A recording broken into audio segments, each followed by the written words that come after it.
Hello everyone, this is Vishal from अध्ययन defence academy. स्वागत है आप सभी का SPI 2025 के इस ऑनलाइन बैच में। तो आज जो नया टॉपिक हम पढ़ने वाले हैं उसका नाम है बच्चे कोऑर्डिनेट ज्योमेट्री। कोऑर्डिनेट ज्योमेट्री हम डिस्कस करने वाले हैं। इसमें जो भी आपके बोर्ड के कंसेप्ट है वो तो हमने करने हैं कंप्लीट, पर कुछ और भी कंसेप्ट इसमें और ज़्यादा हमें करने पड़ेंगे बोर्ड से थोड़ा सा एबव लेवल पे। अगर मैं CBSE बोर्ड की बात करूं तो CBSE बोर्ड में जैसा आपको पता है कि एरिया ऑफ ट्रायंगल एक जो टॉपिक है जिसमें आप कोऑर्डिनेट के अकॉर्डिंग जब आपके पास तीनों वर्टेक्स दिए हों ट्रायंगल के, फिर उसका एरिया पूछ लिया जाए, वो वाला टॉपिक डिलीटेड है CBSE से। पर यहाँ पे हम उस टॉपिक को भी करेंगे। और एक जो सेक्शन फार्मूला हम करते हैं ना, एक्सटर्नली डिवीज़न के लिए नहीं करते, इंटरनली डिवीज़न के लिए करते हैं। हम एक्सटर्नली डिवीज़न का कंसेप्ट भी साथ में सीखेंगे, तो थोड़ा सा उसको एक्स्ट्रा लेके चलना है। और ये सारी चीज़ें हम आज के लेक्चर में कर लेंगे कंप्लीट।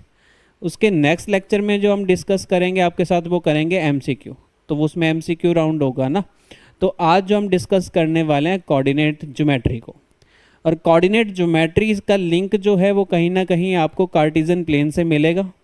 और कार्टेशियन प्लेन मैंने आपको एक्सप्लेन किया था प्रीवियस लेक्चर्स में, जिसमें linear equation in two variable को हमने डिस्कस किया था। जब linear equation in two variable को डिस्कस किया तो स्टार्टिंग में मैंने आपको कार्टेशियन प्लेन करवाया था, और कार्टेशियन प्लेन का बेसिक आपको बड़े अच्छे से करवाया था कि कार्टेशियन प्लेन में दो एक्सिस होती हैं, एक हॉरिजॉन्टल एक वर्टिकल। उनका नेम क्या क्या होता है, उनकी इक्वेशंस क्या क्या होती हैं। तो ये सारी चीज़ें मैंने आपको बताई थी, और आपको ये भी बताया था कि जो लाइंस होंगी वो आपके प्लेन को 4 क्वाड्रेंट में डिवाइड कर देती हैं। First quadrant, second quadrant, third quadrant, fourth quadrant. अगर आपने वो वाला लेक्चर नहीं देखा है तो पहले आप वो वाला लेक्चर भी फॉलो कर सकते हो। फिर भी मैं यहाँ पे डिस्कस कर दूंगा, अगर आपने वो लेक्चर बाद में देखना है तब भी चलेगा। तो कहीं ना कहीं उसका जो कार्टेशियन प्लेन का बेसिक है वो कहीं ना कहीं मैं यहाँ पे भी आपके साथ डिस्कस कर दूंगा। तो टॉपिक को शुरू करते हैं बच्चे। कोऑर्डिनेट ज्योमेट्री आपके टॉपिक का नाम है। देन आगे चलते हैं। सबसे पहले आएगा introduction to Cartesian plane.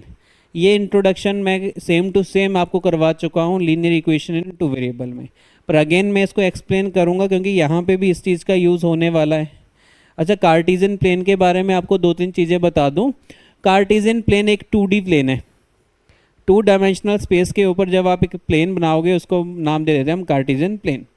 Cartesian plane में जो हॉरिजॉन्टल एक्सिस होती है, हॉरिजॉन्टल मीन्स H मीन्स जहाँ पे ऐसे वाली एक्सिस आएगी, तो जो भी हॉरिजॉन्टल एक्सिस होती है उसका नाम हम X एक्सिस दे देते हैं। और जो वर्टिकल एक्सिस होती है, नाम से इंडिकेट हो जाता है वर्टिकल, यानी ऐसे वाली लाइन। तो जो ऐसे वाली एक्सिस होगी उसको क्या बोलेंगे बच्चे, वर्टिकल एक्सिस। उसका नाम दे देंगे हम Y एक्सिस। तो पहले तो ये समझ जाना है। और ये जो X एक्सिस और Y एक्सिस है, ये जो है वो जहाँ पे मीट होती हैं, दोनों जो एक्सिस हैं जहाँ पे मीट होती है उसको बोलते हैं origin of your Cartesian plane. और ऑरिजन की जो वैल्यू होती है वो होती है 0,0। आई थिंक ज़्यादातर बच्चों को पता होगा। ये जो है इसको X एक्सिस मैंने बोला, इसको बोला है Y एक्सिस। जहाँ पे ये मीट होंगी उसका नाम है ऑरिजन 0,0। तो ऑरिजन आ गया। और फिर अगर मैं ये बोल देता हूँ कि जो फर्स्ट क्वाड्रेंट है, यानी ये जो लाइंस हैं ये आपके प्लेन को 4 इक्वल पार्ट्स में डिवाइड कर रही हैं, इसका नाम होता है फर्स्ट क्वाड्रेंट, क्वाड्रेंट फर्स्ट। इसका नाम होता है क्वाड्रेंट सेकंड, इसका नाम होता है क्वाड्रेंट थर्ड, और इसका नाम होता है क्वाड्रेंट फोर्थ। तो ये क्वाड्रेंट में डिवाइड हो गया सारा का सारा आपका प्लेन। अब क्वाड्रेंट में एक खास बात है, क्वाड्रेंट में ये खास बात है कि अगर यहाँ पे आप जितने भी पॉइंट्स मेंशन करोगे, पॉइंट्स कैसे मेंशन करोगे, मैंने आपको बोल दिया 2,3 लिखो। 2,3 यानी X एक्सिस की तरफ 2 कदम जाना है, Y एक्सिस की तरफ 3 कदम। तो 2,3 कहीं ना कहीं ये वाला पॉइंट बनेगा आपका 2,3। और 2,3 कौन से क्वाड्रेंट में लाई करेगा, फर्स्ट क्वाड्रेंट में। तो फर्स्ट क्वाड्रेंट पे जितने भी पॉइंट्स आते हैं उसमें X की वैल्यू भी पॉजिटिव होगी, Y की वैल्यू भी पॉजिटिव होगी। तो यहाँ पे हमने लिख दिया था पॉजिटिव कॉमा पॉजिटिव, कि इस वाले में सारे के सारे क्या रहेंगे, पॉजिटिव। सेकंड क्वाड्रेंट में ये खास बात है कि अगर आप इस तरफ आओगे तो X की वैल्यू नेगेटिव आएगी, Y की वैल्यू पॉजिटिव। तो यहाँ पे सारे के सारे में ये जो X होगा ना वो नेगेटिव का होगा, Y कैसा होगा आपका, पॉजिटिव का। कोई एग्जाम्पल ले लेते हैं, -2, -3। X की तरफ -2 गए और यहाँ पे +3, -2, 3 ना, -2, 3, Y की तरफ +3। तो ये वाला पॉइंट जो आएगा वो आएगा -2, 3। और ये कौन से क्वाड्रेंट में आया, सेकंड क्वाड्रेंट में। सेकंड क्वाड्रेंट में आप जितने भी पॉइंट्स लिखोगे उसमें ये पक्का एक चीज़ होगी कि x की वैल्यू क्या होगी नेगेटिव और y की वैल्यू क्या होगी पॉजिटिव। सिमिलर थर्ड क्वाड्रेंट पे आ जाता हूँ, तो उसमें दोनों के दोनों नेगेटिव होने वाले हैं, x की वैल्यू भी नेगेटिव और y की वैल्यू भी नेगेटिव। सपोज एक एग्जांपल ले लो, -2, -3, x की तरफ -2 गए, y की तरफ -3 गए, तो ये वाला पॉइंट आएगा -2, -3। तो जो थर्ड क्वाड्रेंट होगा उसमें दोनों आपको माइनस में ही मिलेंगे, x वाला भी और y वाला भी दोनों माइनस में। अगर मैं फोर्थ क्वाड्रेंट की बात करूं तो यहाँ पे x में पॉजिटिव जाओगे, y में नेगेटिव। 4, -2, अगर ये x की तरफ 4 गए, y की तरफ -2 गए, तो ये वाला पॉइंट बनेगा 4, -2। तो आई थिंक आपको ये बात समझ में आ गई कि जो आपका कार्टेशियन प्लेन होगा जिसमें जो एक्सिस होंगी, एक्स एक्सिस, बाई एक्सिस, वो 4 इक्वल पार्ट्स में डिवाइड होती है, उनका नाम होता है क्वाड्रेंट। और फर्स्ट क्वाड्रेंट में दोनों पॉजिटिव, सेकंड क्वाड्रेंट में x negative, y positive, third quadrant में एक्स भी नेगेटिव, बाई भी नेगेटिव, और जो फोर्थ क्वाड्रेंट होगा वहाँ पे x is positive, y is negative. तो ये सारी चीज़ें आपको बच्चे पता होनी चाहिए। अब एक और इससे आगे थोड़ा सा चलते हैं। इसके बाद हमें क्या देखना है इस कार्टेशियन प्लेन में, इसमें एक और चीज़ नोट करनी है। जो तुम पॉइंट्स बताते हो ना मेरे को, ये जो पॉइंट्स बता दिया आपने कि सर ये बना आपका -2, 3, ये कोई पॉइंट्स बताया, इस पॉइंट्स को आपने कहाँ पे मेंशन किया है, कार्टेशियन प्लेन पे।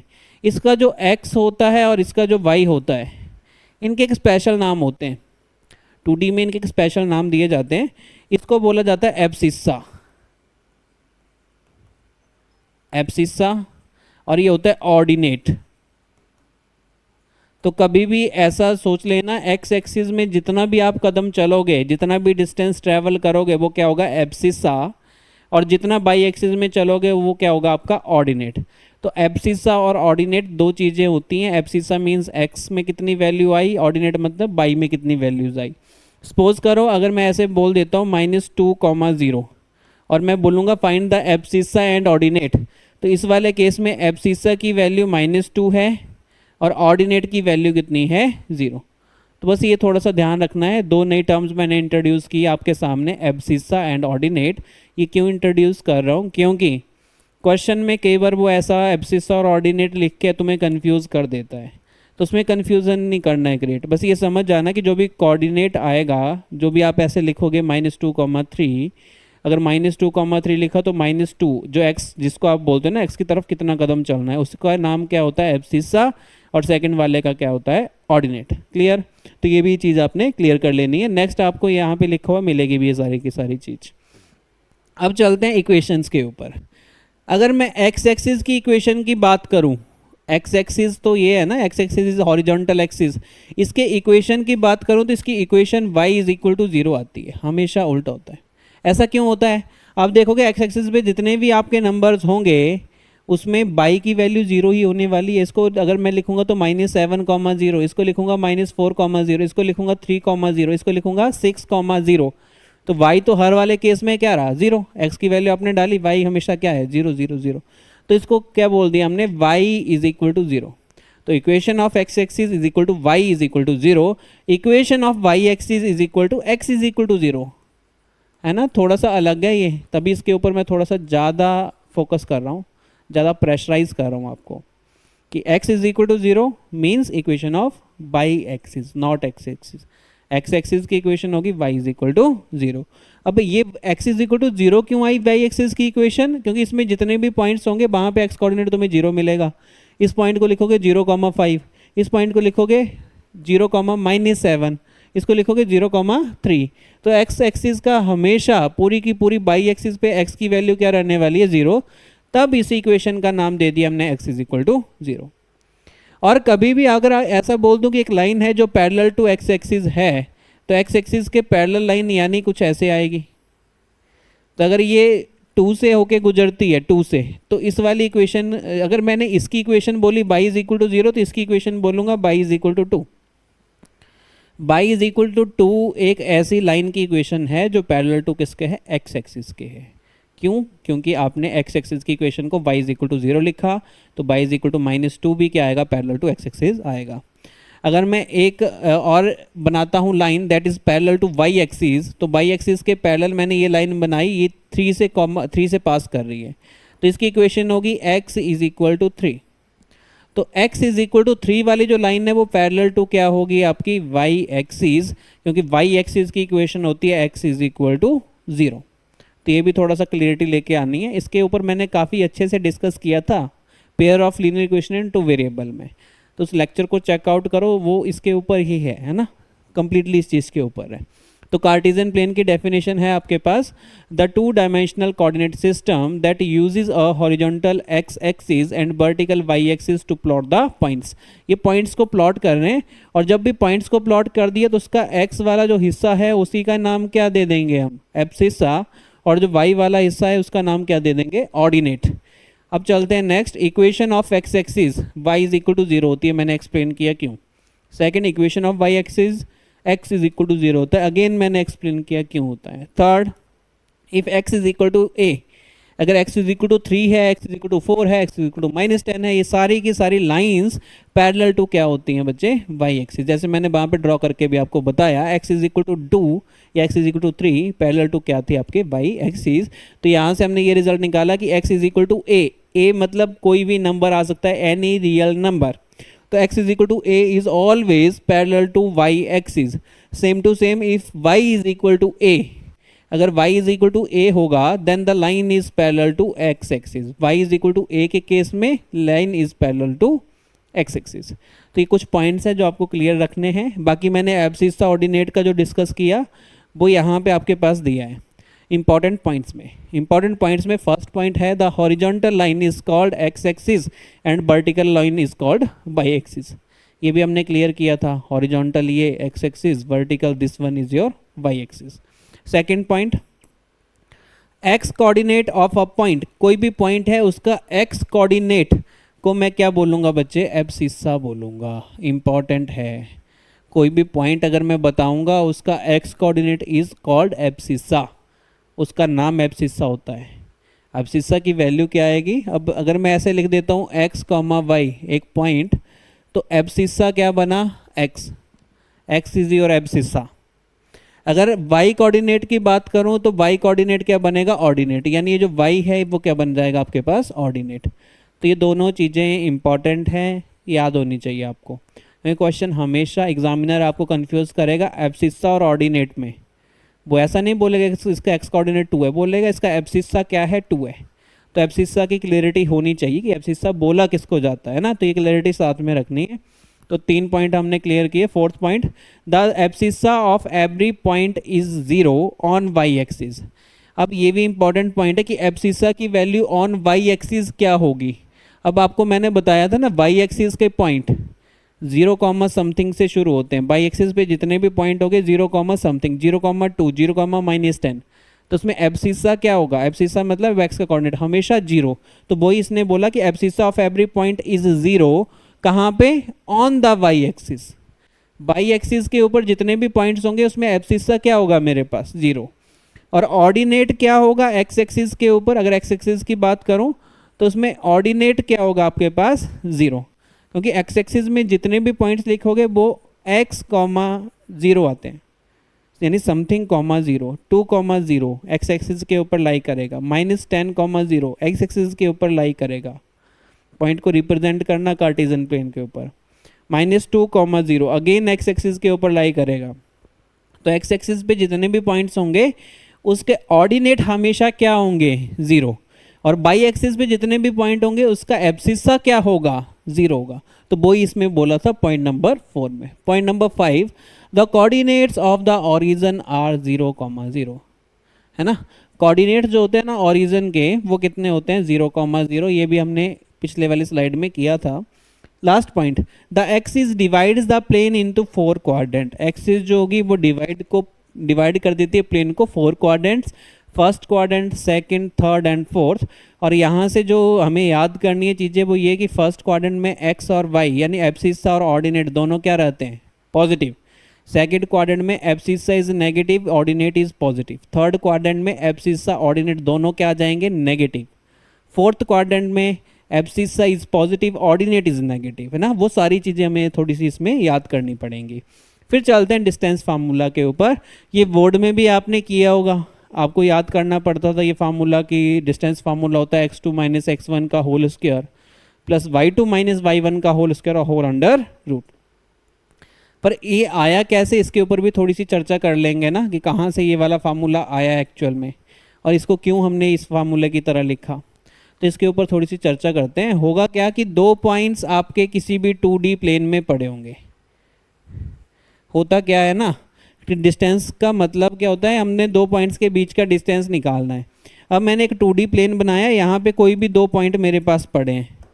अब हो सकता है एक पॉइंट मेरे पास यहाँ पे हो A पॉइंट, और एक पॉइंट मेरे पास यहाँ पे हो B पॉइंट, ऐसे मान लो, ठीक है। तो होगा क्या, इन दोनों के बीच का मेरे को डिस्टेंस निकालना है, यानी A से B तक जाने का जो रास्ता है वो कितने मीटर का है, कितने किलोमीटर का है, ये हमने क्या करना है, फाइंड आउट करना है। तो A और B के बीच का क्या निकालना है, डिस्टेंस निकालना है। अगर 2D में आपने लिया है तो इस पॉइंट को मैंने मान लिया x1, y1, और ये वाला पॉइंट मान लिया मैंने x2, y2, ये मान लिया। अब इसका मतलब ये होगा कि अगर मैं इस लेंथ की बात करूँगा तो ये वाली लेंथ कितनी आएगी आपके पास, ये वाली लेंथ आ जाएगी आपके पास। अच्छा, ये जो पॉइंट है ये x एक्सिस से कितना दूर है, यही मतलब हुआ ना कि ये पॉइंट ये बता रहा है कि x एक्सिस से कितना दूर है। तो x एक्सिस से कितना दूर है ये, अगर मैं x की बात करूं x2, तो वो y एक्सिस से डिस्टेंस आता है कि y एक्सिस से कितना दूर है। तो यहाँ से यहाँ तक जाने के लिए आपको ये समझ में आ रहा है ना, x2 यहाँ चले, यहाँ से यहाँ तक जाने के लिए कितना चले थे, y2। तो ये जो टोटल डिस्टेंस है वो कितना है आपके पास, y2, ये y2 डिस्टेंस है। वैसे ही इस पॉइंट को x एक्सिस से कितना दूर मानूंगा मैं, y1, ये y1 दूर है। और अगर मैं इसको ऐसे मिला देता हूँ परपेंडिकुलर, तो ये क्या बनेगा बच्चे, एक राइट एंगल ट्रायंगल बनेगी। इसका नाम भी हम दे देते हैं ए बी। इस पॉइंट को C मान लिया, इसको D मान लिया, इसको E मान लिया, है ना।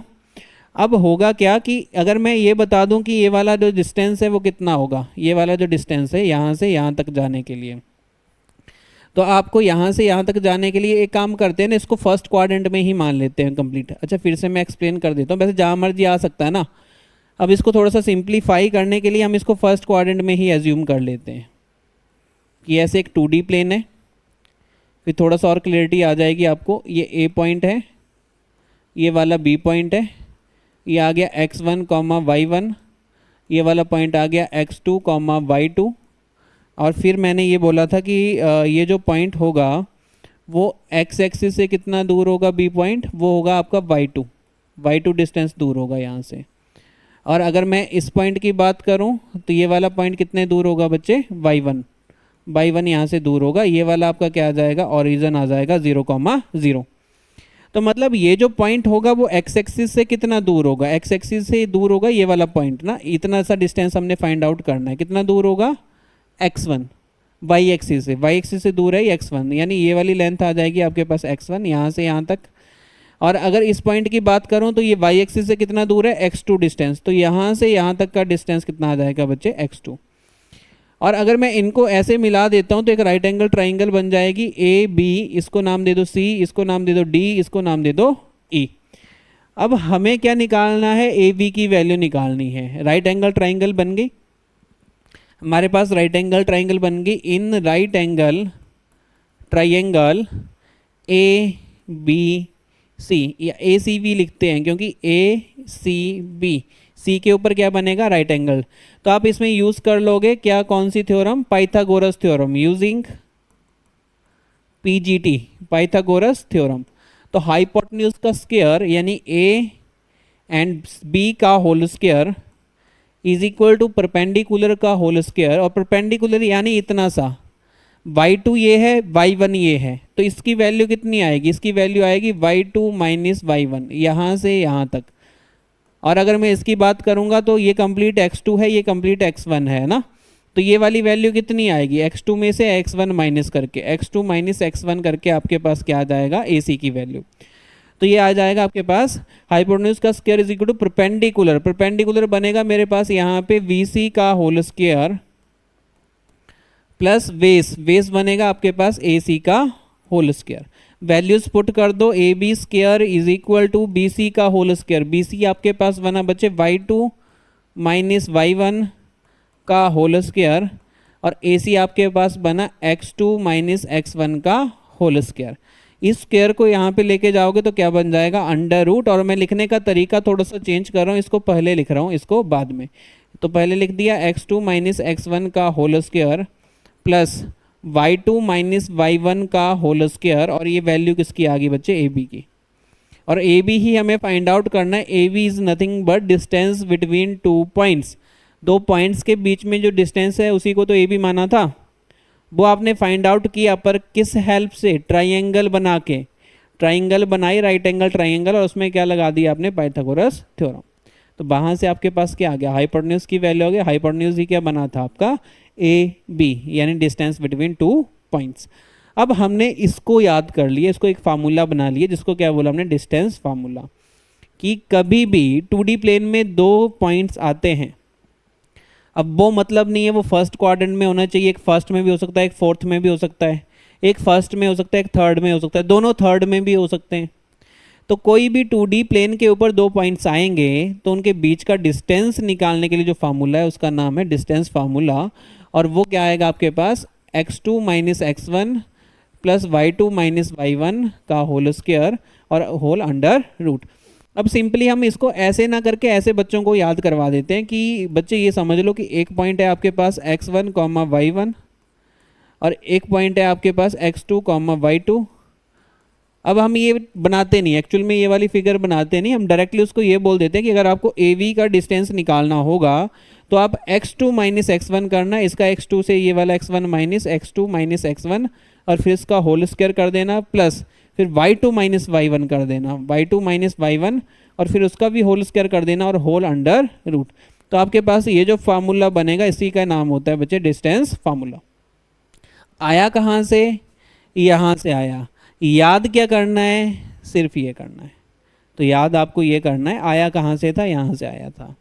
तो लॉजिक समझ लेना है कि आया कैसे था, पर याद क्या करना है बच्चे, ये वाला याद करना है। जब भी डिस्टेंस फार्मूला की बात करूं तो आपके माइंड में ये लॉजिक आना चाहिए, ए और बी दो पॉइंट्स होंगे और दोनों के बीच का डिस्टेंस फार्मूला आएगा तो x2 माइनस x1 का whole square plus y2 minus y1 का होल स्क्वायर और होल अंडर रूट। तो ये हमारा कंप्लीट हो गया डिस्टेंस फार्मूला। क्वेश्चंस कैसे आएंगे आगे डिस्कस करेंगे, बहुत सारे क्वेश्चंस मेरे पास हैं, उसमें सारी की सारी टाइप्स आपकी ये वाली डिस्कस हो जाएंगी। नेक्स्ट चलते हैं। नेक्स्ट आ जाएगा distance of a point from the origin. ये इसी का ही स्पेशल केस है। इसमें क्या हुआ कि ए पॉइंट भी कहीं और था, बी पॉइंट भी कहीं और था। अब मैं ए पॉइंट को कहाँ ले लूँगा, ओरिजिन के ऊपर। फिर देखते हैं क्या फार्मूला बनेगा। अगर मैं ऐसे मान के चलता हूँ कि एक पॉइंट आपका ओरिजिन के ऊपर है 0,0, तो इसके कोऑर्डिनेट 0,0 है। और एक पॉइंट मान के चलता हूँ मैं P, और P के कोऑर्डिनेट मैंने x, y मान लिए। तो मेरे को OP निकालना है। OP मतलब distance of that point from origin, P का डिस्टेंस फ्रॉम द ओरिजिन। तो इसमें भी डिस्टेंस फार्मूला यूज़ कर सकते हो। एक पॉइंट क्या है x, y, एक पॉइंट 0,0 है। तो ऐसा करोगे तो अगेन आप डिस्टेंस फार्मूला लगाना। अब इसमें क्या होगा ना कि x2 माइनस x1, और x2 क्या बना आपके पास x, y2 क्या बना y, x1 क्या बना 0, क्योंकि इसको कंपेयर करो ना पुराने वाले मेथड के साथ, उसके अकॉर्डिंग तुम्हें ये दिख रहा होगा कि ये वाला क्या है x1, y1 और ये वाला पॉइंट क्या होता था आपके पास x2, y2। तो x2 की जगह x लिखोगे, y2 की जगह y, और x1 की जगह 0, y1 की जगह भी 0। तो तुम डिस्टेंस फार्मूला यूज़ करोगे OP के लिए, तो आएगा x2 माइनस x1 यानी x माइनस 0 का whole square plus y2 minus y1 यानी y माइनस 0 का whole square whole under root. जब इसको सॉल्व करोगे तो आपके पास आ जाएगा बच्चे x square plus y square under root. और यही हमें याद करना होता है डायरेक्ट रिजल्ट में। इसका डायरेक्ट रिजल्ट याद कर लो। कोई भी एक पॉइंट अगर उसका डिस्टेंस ओरिजिन से निकालना है तो डायरेक्ट आप उस पॉइंट का जो कोफिशिएंट होंगे किसके, ये x और y जो भी होंगे ना, उनका स्क्वायर कर देना और under root, addition and then under root. तो आपको ये समझ में आया क्या कि पॉइंट x, y है, उसका डिस्टेंस फ्रॉम ओरिजिन निकालना है। तो आप सिंपली क्या कर दो, OP is equal to x square plus y square और उसका अंडर रूट। क्यों ऐसा किया, देखो इसलिए किया क्योंकि यहाँ पे x1 और y1 की वैल्यू क्या आ जाएगी, 0 और 0। जब भी आप उसको पुट करोगे ना किस में, डिस्टेंस फार्मूला में, तो डिस्टेंस फार्मूला का स्पेशल केस है ये वाला जो है ना, ये स्पेशल केस है डिस्टेंस फार्मूला का। डिस्टेंस फार्मूला तो जो डिस्टेंस फार्मूला आएगा उसका स्पेशल केस है ये। ऐसा ही एक स्पेशल केस सेक्शन फार्मूला में भी हम बनाएंगे, ठीक है। तो ये वाला क्लियर हुआ क्या। ये स्पेशल केस था डिस्टेंस फार्मूला का जो आपको याद करना है। इसमें हम ऐसा बोलेंगे कि डिस्टेंस बिटवीन 2 पॉइंट्स निकालना होगा तो डिस्टेंस फार्मूला लगाइए, distance of 1 point from origin निकालना होगा उसमें भी डिस्टेंस फार्मूला ही लगेगा, पर उसको डायरेक्ट आप ऐसे याद कर सकते हो x² + y² अंडर रूट। तो इसको भी आपने याद कर लेना है। नेक्स्ट चलते हैं सेक्शन फार्मूला के ऊपर। अब सेक्शन फार्मूला के ऊपर जाने से पहले कुछ चीज़ें मैं आपको क्लियर कर देता हूँ, फिर पीछे वाली स्लाइड के ऊपर आ जाएंगे। सेक्शन फार्मूला का क्या मतलब है? मानो आपके पास 2D प्लेन है, एक्स एक्सिस और वाई एक्सिस आगे 2D प्लेन। अब यहाँ पे मैंने 2 पॉइंट्स ले लिए, ए पॉइंट ले लिया x1, y1 और बी पॉइंट ले लिया बच्चे आपके पास x2, y2। ये पॉइंट्स आपके पास क्वेश्चन में गिवन होंगे ना। 2 पॉइंट ले लिए x1, y1 और x2, y2 और पॉइंट सी कहीं इनके बीच में होगा। अब इस साइड भी हो सकता है, इधर भी हो सकता है, इधर भी। मैंने इधर मान लिया पॉइंट सी, और पॉइंट सी ना इन दोनों को डिवाइड कर रहा है, और डिवाइड कर रहा है तो आपको पता होगा ये भी लेंथ कुछ आएगी, ये भी लेंथ कुछ आएगी, तो उस लेंथ की रेशो दी होती है। जैसे अगर मानो ये वाला 2 है, ये वाला 4 है, तो 2:4 में ये डिवाइड करिए। 2:4 का मतलब 1:2, तो वो रेशो भी दी होगी जिसको मैं बोल रहा हूँ m/n। और आपसे पूछ लिया जाता है कि जो सी पॉइंट आएगा ना उसके कोऑर्डिनेट बता दो। अगेन मैं रिपीट कर रहा हूँ, आपके पास एक लाइन होगी, उसमें ए पॉइंट गिवन होगा, बी पॉइंट, एड पॉइंट्स गिवन होंगे, सी पॉइंट उनके बीच में कहीं पे भी आ जाएगा। उसके कोऑर्डिनेट पूछेगा वो कि बताओ उसके कोऑर्डिनेट्स क्या होंगे उस सी पॉइंट के, है ना। और उसके लिए आपको रेशो भी दे देगा कि वो सी पॉइंट है वो ए बी को इतनी रेशो इतनी में क्या कर रहा है, डिवाइड। तो उसको हमने मान लिया m/n। तो इस पॉइंट को निकालना है, यानी इसको मैंने मान लिया x, y। यानी मेरे को जो फाइंड आउट करना है वो लास्ट में क्या फाइंड आउट करना है बच्चे, x और y की वैल्यू, x, y, ये फाइंड आउट करना है। तो इसके लिए हम सेक्शन फार्मूला का यूज़ करते हैं। हमेशा याद रखना m यहाँ पे जाके मल्टीप्लाई होगा, n यहाँ पे जाके मल्टीप्लाई होगा। तो x की वैल्यू पहले निकालते हैं, ये जो पॉइंट है ना x, इसकी वैल्यू निकालते हैं। x की वैल्यू आएगी, m को मल्टीप्लाई करोगे वहाँ के x के साथ, mx2 प्लस n को मल्टीप्लाई करोगे यहाँ के x के साथ, nx1 upon m plus n। यहाँ किसकी वैल्यू आई, ये वैल्यू आई आपकी x की, जो आप यहाँ पे लिखोगे mx2 plus nx1 upon m plus n। याद रखना x कोऑर्डिनेट आप निकाल रहे हो, यानी इस सी पॉइंट का क्या निकाल रहे हो, एब्सिस्सा। तो सी पॉइंट का जो एब्सिस्सा आएगा वो सारा का सारा x में ही आएगा। यहाँ पे x2 यूज़ किया, यहाँ पे x1 यूज़ किया, तो इसमें कन्फ्यूज़न नहीं करना है क्रिएट। अगर मैं y की बात करूँगा तो y आ जाएगा m, अब वहाँ का y कोऑर्डिनेट ले लो y2 प्लस n, यहाँ का y कोऑर्डिनेट ले लो ny1, ny1 upon m plus n। तो ये जो आएगा ना x, y, ये यहाँ के कोऑर्डिनेट होंगे। आपके सी पॉइंट का एब्सिस्सा बन जाएगा, ऑर्डिनेट बन जाएगा। यानी इसको ऐसे भी लिख सकता हूँ कि एक तो आएगा mx2 plus nx1 upon m plus n। ऐसा करके क्या बनेगा, x कोऑर्डिनेट की वैल्यू बनेगी और my2 plus ny1 upon m plus n। ऐसा करके क्या बनेगा, ऑर्डिनेट बनेगा, y कोऑर्डिनेट की वैल्यू बनेगी। तो इसको ही हम ऐसे फाइंड आउट करते हैं। इसका नाम क्या दे दिया हमने, सेक्शन फार्मूला। याद हो जाएगा, जैसे मैंने बोला सेम ऐसे याद करना है, लॉजिक समझना है, और लॉजिक यही है ना। तो लॉजिक के ऊपर थोड़ा सा काम करना है कि आप कैसे इसको ऐसे बोलोगे कि ऐसे आएगा। तो लॉजिक थोड़ा सा इम्पॉर्टेंट है, इसके ऊपर थोड़ा सा काम कीजिए। तो ये क्लियर है क्या कि कैसे आपने यूज़ करना है सेक्शन फार्मूला। अब इसमें भी एक स्पेशल केस बनता है, और जो स्पेशल केस बनता है, अभी जो क्या था ना आपका जो सी पॉइंट था वो इंटरनली डिवाइड हो रहा था। सी पॉइंट इन दोनों के बीच में था, ए बी के बीच में आपका सी पॉइंट था। अब ऐसा नहीं होगा, आपका ए बी इधर आ जाएगा और सी पॉइंट कहीं ना कहीं यहाँ बाहर पे बैठा होगा, तब भी वो डिवाइड करेंगे ना।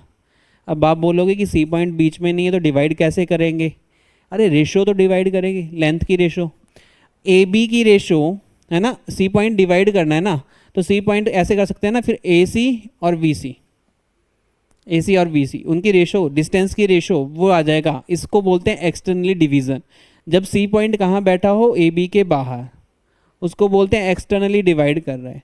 एक्सटर्नली डिवीज़न के केस में भी ऐसा होगा कि ये पॉइंट आपके पास गिवन होगा x1, y1, ये वाला पॉइंट गिवन होगा x2, y2, ये वाला पॉइंट हमने फाइंड आउट करना है x, y। तो same to same formula use करोगे इस पॉइंट को फाइंड आउट करने के लिए। अगेन रेशो आपको दी होगी m रेशो n, जो सी पॉइंट है वो इन दोनों को m रेशो n में क्या कर रहा होगा, एक्सटर्नली डिवाइड कर रहा होगा, मतलब सी इनके क्या है, बिल्कुल बाहर, एक्सटर्नली डिवीजन। तो उस वाले केस में हम डायरेक्ट क्या करते हैं बच्चे, सेम फार्मूला रखते हैं, बीच में माइनस लगा देते हैं, बस बीच में माइनस आ जाएगा दोनों जगह, ऊपर भी नीचे भी, और y की जो वैल्यू आएगी वो आएगी m y2 minus n y1 upon m minus n, तो ये आ जाएगी। तो ये क्लियर है क्या, इतना समझ में आ गया आपको कि दो टाइप के हमने सेक्शन फार्मूला पढ़े, एक कौन सा पढ़ा इंटरनली डिवीजन का, एक कौन सा पढ़ा एक्सटर्नली डिवीजन का। तो इनको थोड़ा सा रिव्यू कीजिए। तो ये बने आपके दो टाइप के फार्मूलाज, इंटरनली डिवीजन का और एक्सटर्नली डिवीजन का। अब आप थोड़ा सा इसको रीड कीजिए, थोड़ा सा इसको रीड कीजिए कि इसमें भी सेम चीज़ें लिखी है, कुछ और तो नहीं लिखा। इसको थोड़ा सा रीड करो और फिर इसको पढ़ लीजिए, 2 पॉइंट पढ़ लो।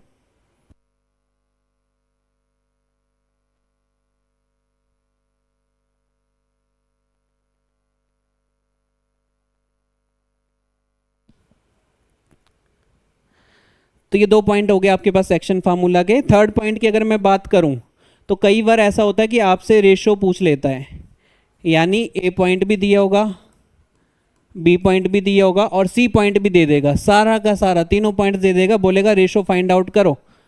तो जब भी रेशो फाइंड आउट करनी होती है ना, हमने फाइंड द रेशो, तो उसमें हमने m रेशो n नहीं लेना, उसको क्या लेना है, k रेशो 1। तो ये थर्ड पॉइंट है जो आपको याद करना है कि अगर आपको रेशो फाइंड आउट करनी होगी तो उसको क्या बोल दोगे, k रेशो 1। k रेशो 1 मान के क्वेश्चन को सॉल्व करते हैं। कैसे सॉल्व करते हैं वो देखेंगे लास्ट में MCQ राउंड में। तो अभी बच्चे लाइट चली गई है, तो कभी भी सिस्टम क्या हो सकता है, क्लोज, तो हमें लेक्चर यहीं पे रोकना पड़ेगा। मतलब नेक्स्ट लेक्चर में जो भी आपके पास बचता है ना, वो सारा मैं कंप्लीट करवा के आपको क्वेश्चन भी करवा दूंगा। तो नेक्स्ट लेक्चर हो सकता है थोड़ा सा लेंथी आपका बन जाए, पर अभी हमें इतना ही करना पड़ेगा क्योंकि लाइट आज चली गई है। ठीक है, तो थैंक यू सो मच जुड़ने के लिए। जय हिंद, जय भारत।